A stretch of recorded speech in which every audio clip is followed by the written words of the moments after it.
For the past month, America's attention has been fixated on the Trayvon Martin case, with constant coverage and commentary. There have been racial overtones layered onto the debate, accusations of Old South-style justice, threats to riot, public moments of silence, and intense bickering on the popular social media sites.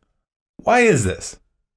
Let's put the particulars of the case aside for a second, take a step back, and put this in perspective. First of all, when a young person dies a violent death, it's a tragedy, no matter how you cut it. Regardless of who is at fault or how checkered a life that person lived, the pain is still the same for the friends and family of the deceased. Unfortunately, in the United States, we have a justice and media system which takes what would have been a family tragedy and turns it into a circus. And they parade that circus in front of the entire world as if it were of utmost importance to your future and the future of your country. And most of the public eats it up. Yes, let's focus all of our attention on one highly questionable and contentious altercation where one person ended up dead in the hands of a civilian. And let's ignore the scores of other cases of blatant police brutality and outright murder that we've seen just this past year. How about the Dorner case, where the LAPD finally admitted that they set fire to the house he was in intentionally, burning the man alive? Of course, they denied it at first, but they were caught in audio recordings and they were forced to change their story. The officers responsible didn't get charged. There was no trial. The media didn't focus your attention there. Why not? Why didn't they turn the Dorner case into a circus? Why didn't they hound the officers responsible and dig into the particulars of that case? Why didn't the media make it into a scandal when during the Dorner manhunt, the LAPD opened fire without warning on a pickup truck, hitting 71-year-old Emma Hernandez in the back and injuring 47-year-old Maggie Carranza with flying glass? Why didn't the mainstream media so much as bat an eye when the FBI brutally murdered a friend of the Tsarnaev brothers, Murdered Todashev, who was unarmed at the time, shooting him 6 times in the body and once to the top of the head? I'll tell you why.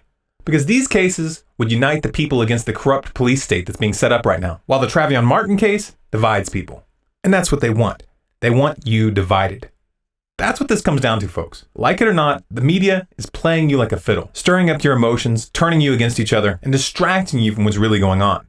Pay no attention to the thousands of innocent civilians being brutally murdered by the US government using your tax dollars. Pay no attention to the countless drone strikes, raids, and so-called precision bombings wreaking death and destruction all over the Middle East and Africa right now. Pay no attention to the fact that your government has set up a police state surveillance system to gather and store each and every one of your communications, a system that would have made the East German secret police green with envy. Pay no attention to the fact that the US is now openly arming violent extremists in Syria in their continued effort to topple the Syrian government and to draw Iran into a war. Extremists who have already demonstrated their willingness to engage in human rights violations and extreme brutality.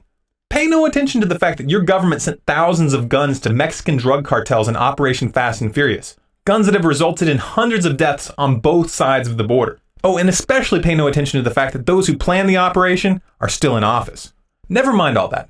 Put all that meaningless trivia aside and let's focus on whether George Zimmerman should have gotten out of the car, and whether his actions were racially motivated, and whether Trayvon was a troublemaker or not.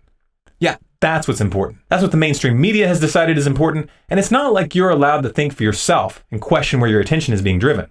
It's not like you could turn off your TV and take a look at the world without your habitual Jerry Springer beer goggles. No, that would be taking it too far. Seriously, America, wake up. There's far too much at stake for you to keep falling for this crap over and over and over again. If you'd like more videos like this, subscribe to StormCloudsGathering on YouTube. For news, updates, and bonus content, follow us on Facebook, facebook.com/StormCloudsGathering. On Twitter at Collapse Updates. You can find us on Google Plus by doing a search for StormCloudsGathering. And our website is StormCloudsGathering.com.